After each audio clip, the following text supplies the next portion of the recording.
Lydia Tillman is a shining example of how one can overcome violence and go on to lead a remarkable life. Lydia survived an unspeakable act of violence on July 4th, 2011.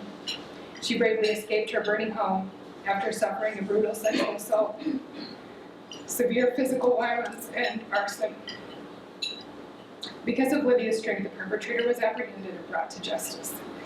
Lydia is now a mentor for high school students through our STAR Peers program that I spoke about earlier. She is also a yoga instructor, a coffee and wine connoisseur, and an overall rock star. I think that you're all going to agree with me on this. I'm incredibly fortunate to get to introduce her and to invite her to share her story with all of you.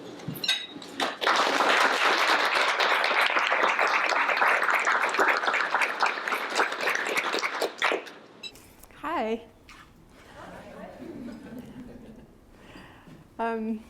I'm Lydia Tillman, and thank you for being here.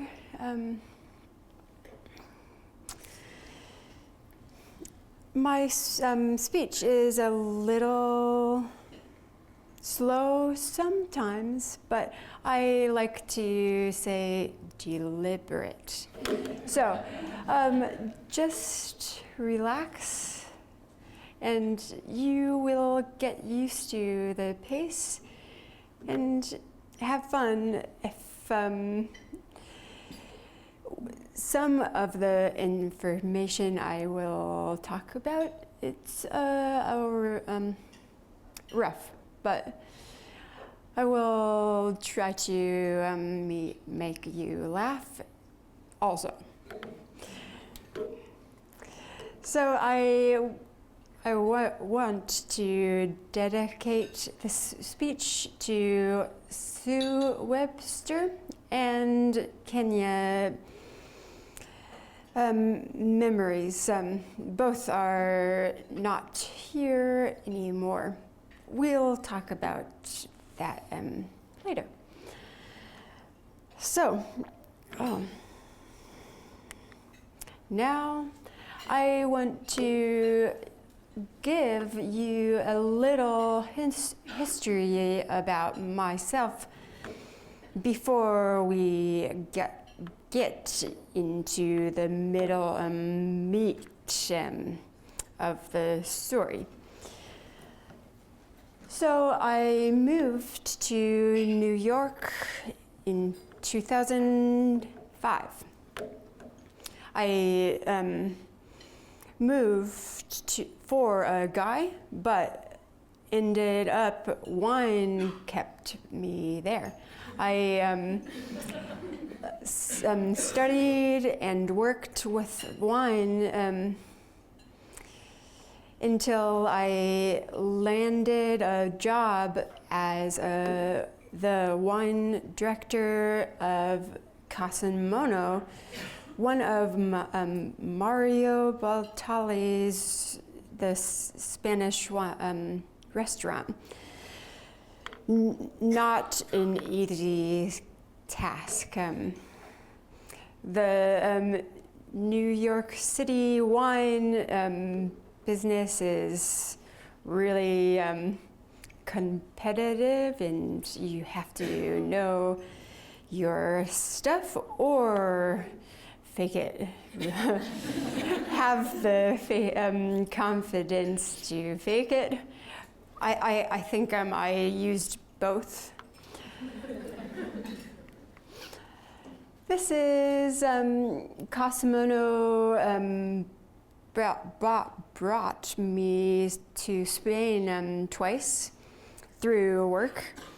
Pretty nice, but I was also working 70 hours a week, and it was crazy, but I learned so much doing that. And this is me stomping grapes with my feet. Later, my friend, the winemaker and the importer, used this image to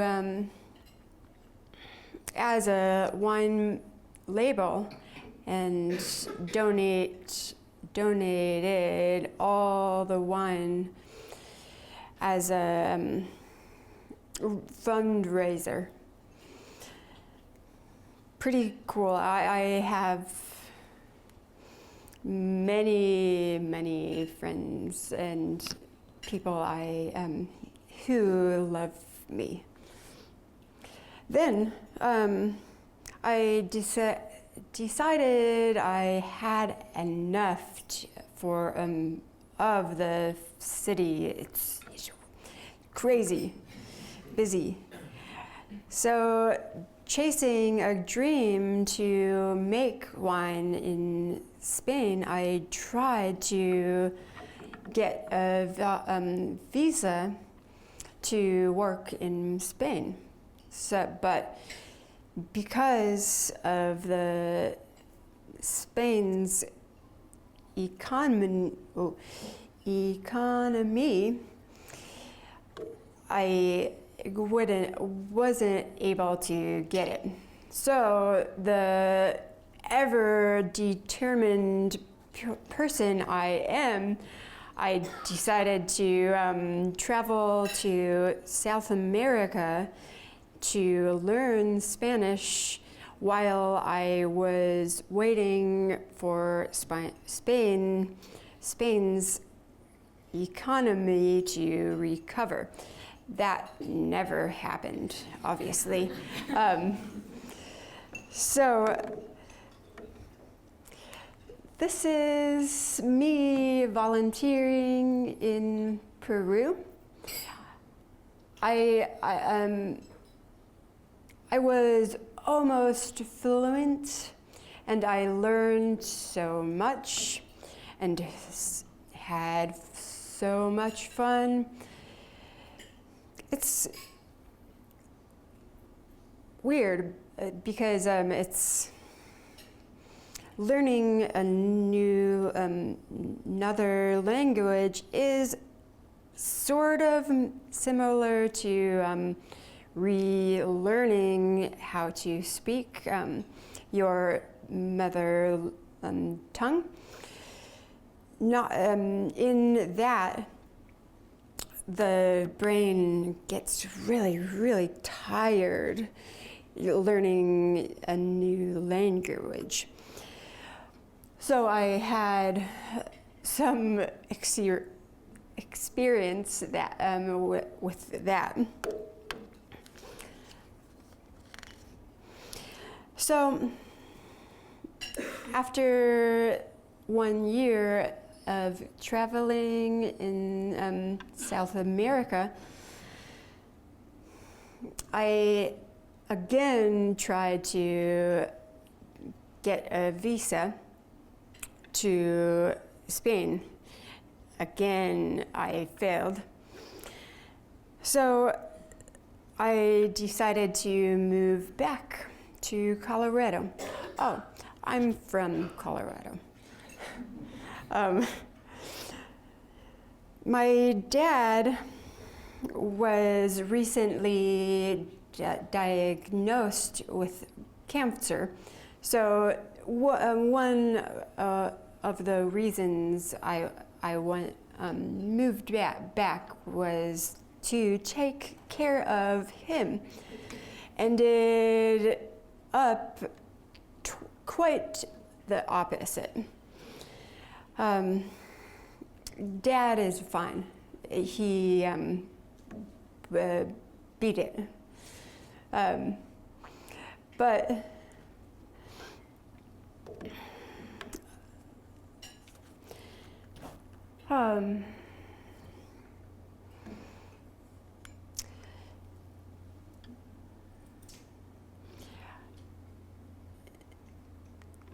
after this night, this is July 5th, 2011, I was totally incapacitated. I couldn't move, speak, think, eat, breathe. And you see still a little flames. A stranger followed me home. I was walking home from the fireworks in Fort Collins, and he, as far as we can piece together, pushed me into my home. I can't talk about much about the actual night because I don't remember anything. Often when people have strokes, they don't remember before or after. I think that is the case in my case, but also that and the sheer amount of trauma I experienced in one night was just too much for my brain to handle.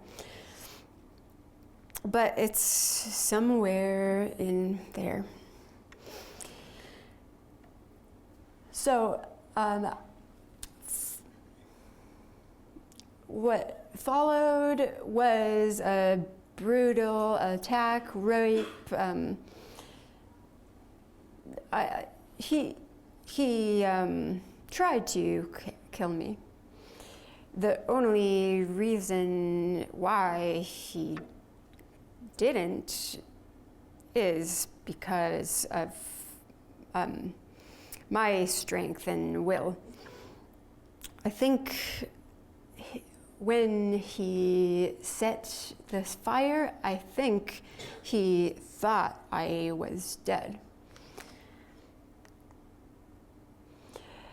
Burned, it's the last slide was my bedroom. My brand new mattress. I opened a line of credit to buy it.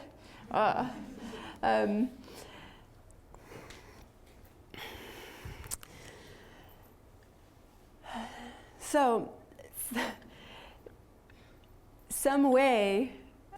somehow I came to enough to jump out of the second-story window onto concrete. Splat. I bet it really hurt, but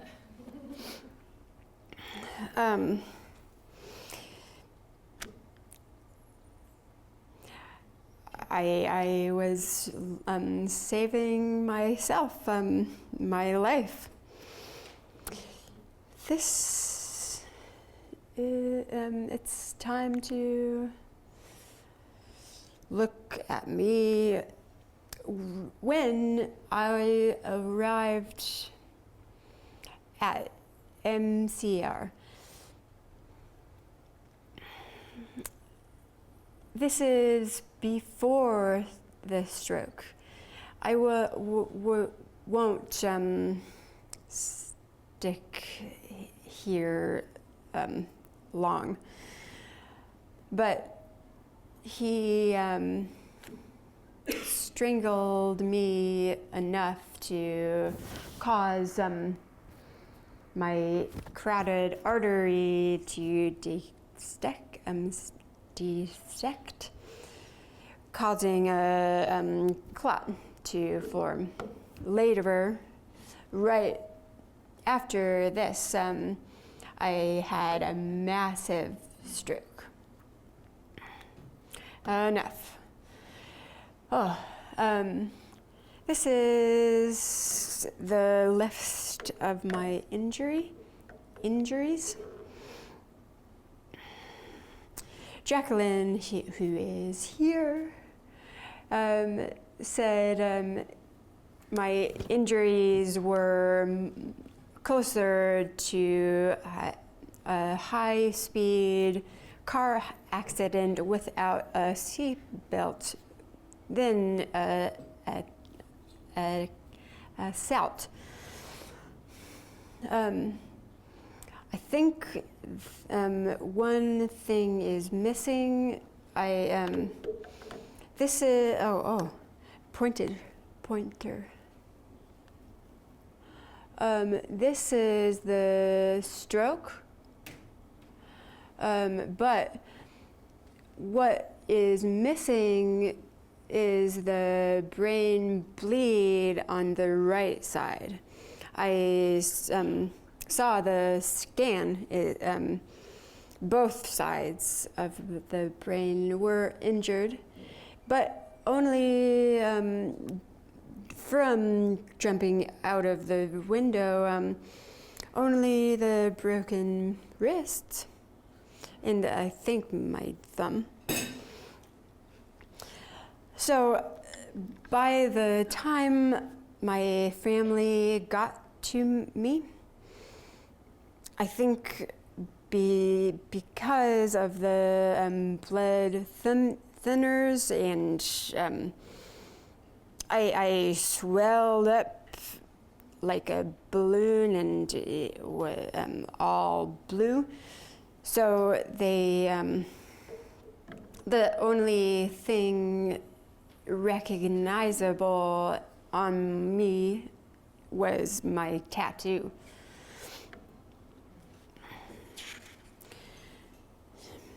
Not nice. I think that's enough of that. Sue was my sane nurse at MCR, and we all owe her. If Sue hadn't jumped in and did the things sane nurses do, maybe he would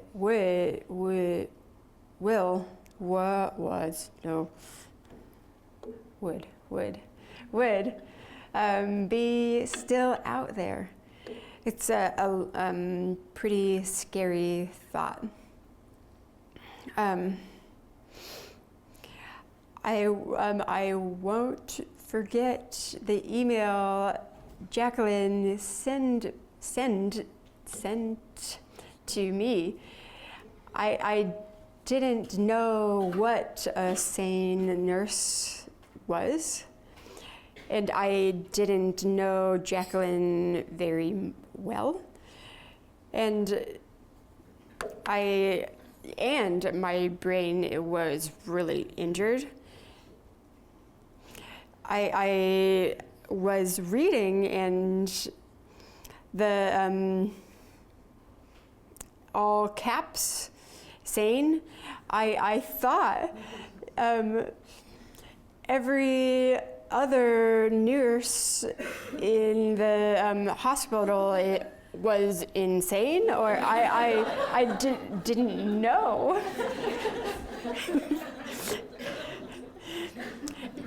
The one sane nurse, but it's sexual assault nurse examiner, and she was really sane.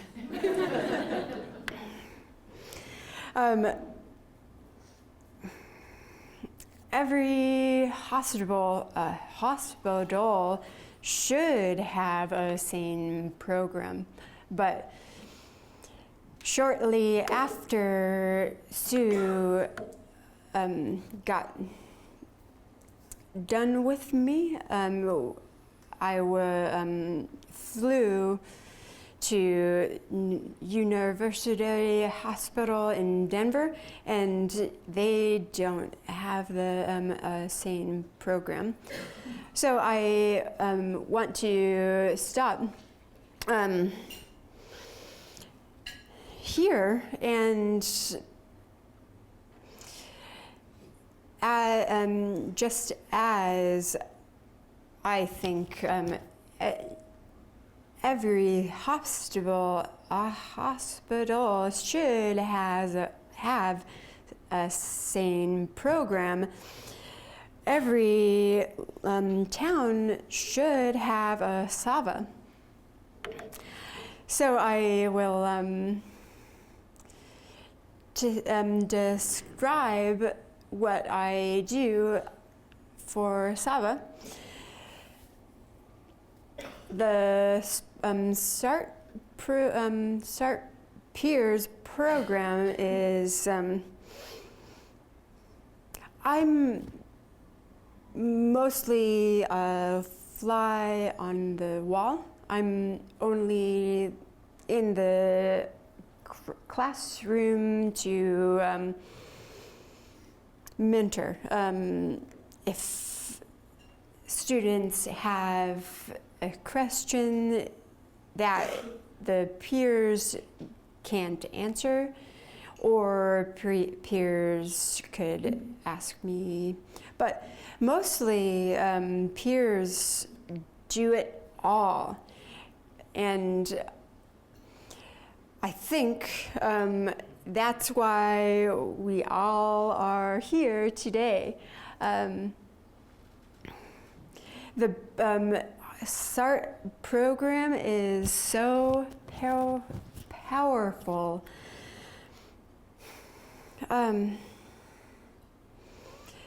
We talk about the pyramid of violence, starting with sexual jokes and comments up to the murder. But it starts small, seemingly small. But if, just maybe, if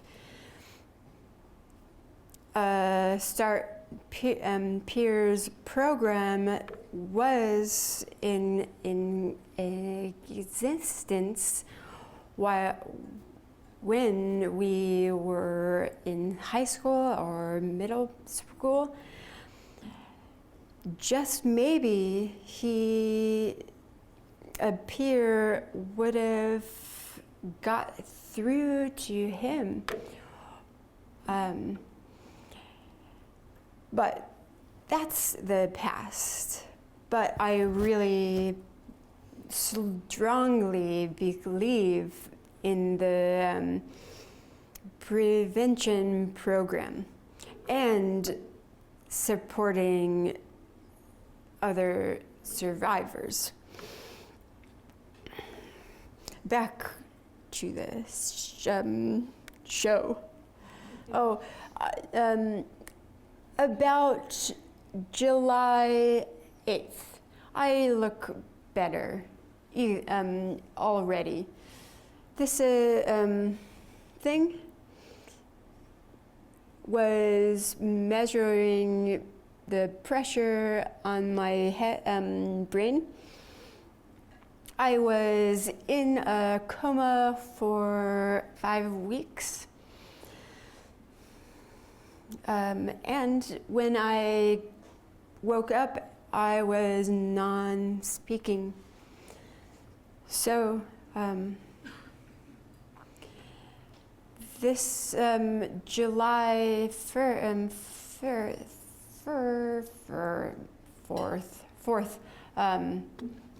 will be 4 years. It was, I have worked so hard to get here right now. Well,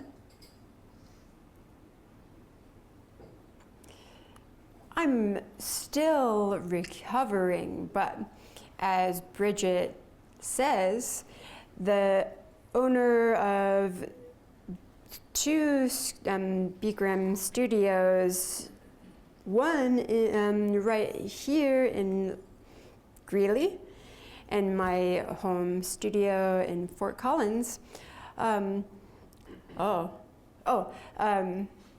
We all are recovering from something every day. This is Kim and me right before I got out of rehab. So it was September 23rd, 2011. And 2 days after I got out was Travis Forbes' sentencing. And I chose to go to that and write a short statement. I bet it took me about an hour to write it. And a lot of courage to get up there with my dad, who had to read it because I was non-speaking. But now I will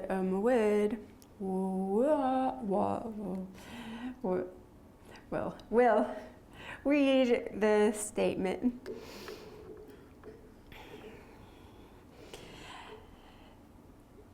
The little slip of paper I wrote it on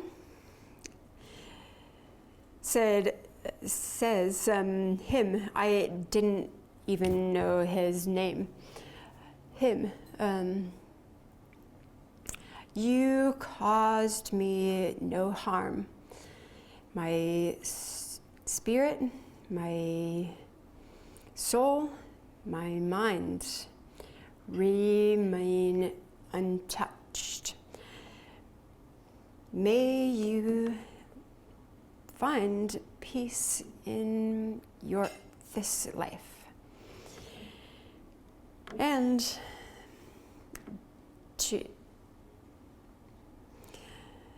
today I wouldn't change a word.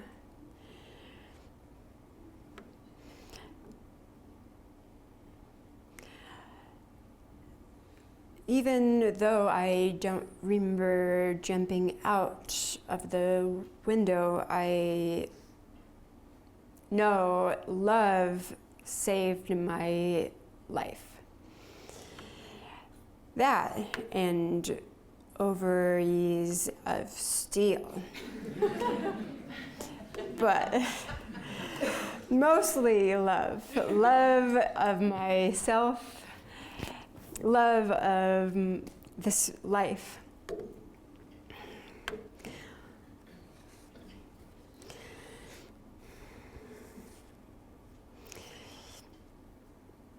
When talking about sexual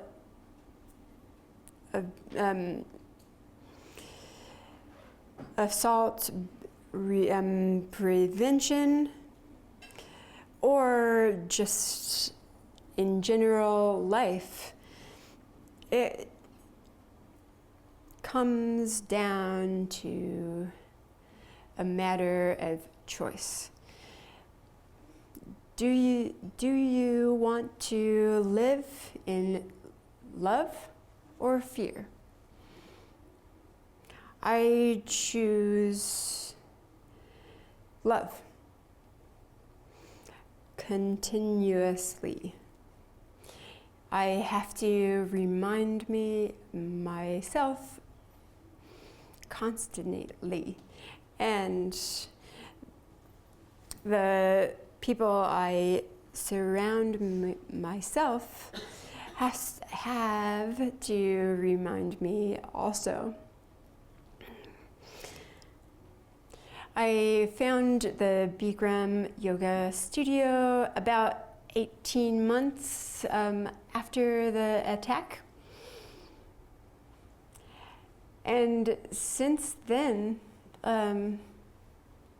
the only form of therapy I use is Bikram Yoga every day, sometimes twice.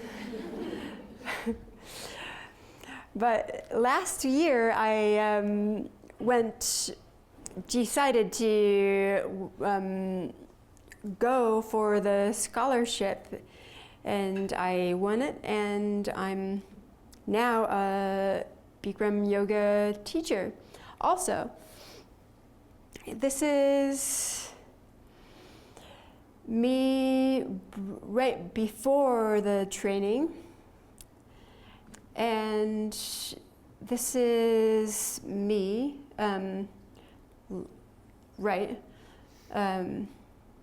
in February 2015. And I will quote Bridget again. It's easy to backbend for everybody all day long, but backbend for yourself. It's fun. And what progress. I'm really proud of the progress. So don't be afraid to change your mind. If things aren't working, just move. And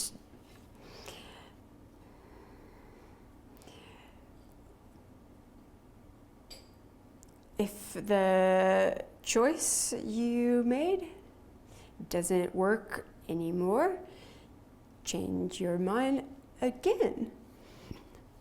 Never stop learning and changing and growing. The only constant in the human universe is change.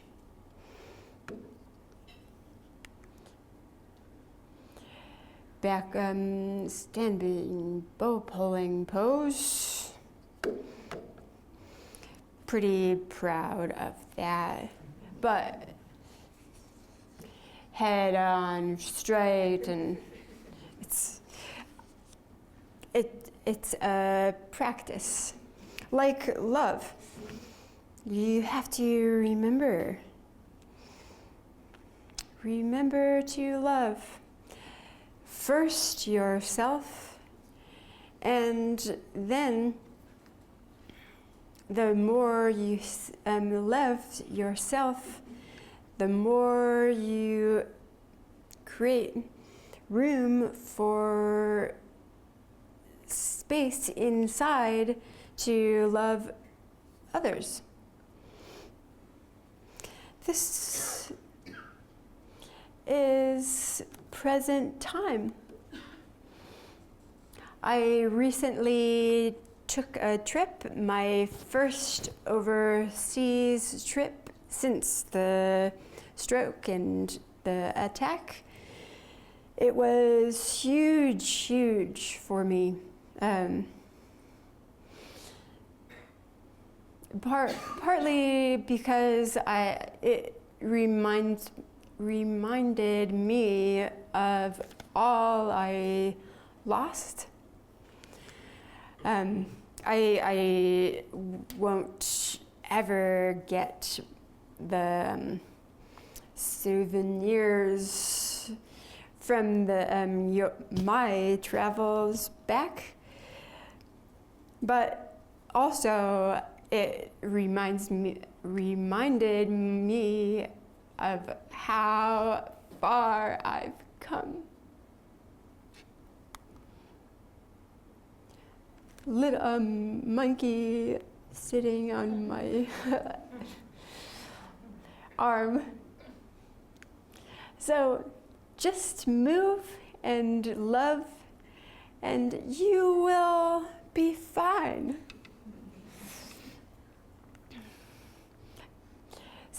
Balancing stick in the beach in Bali. Pretty cool. It's hard to balance on the sand. And I think I'm pretty much done. Thank you for listening. And I hope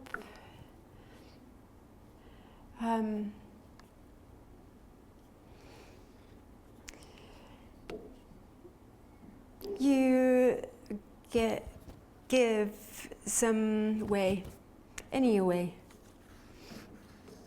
But first, love yourself.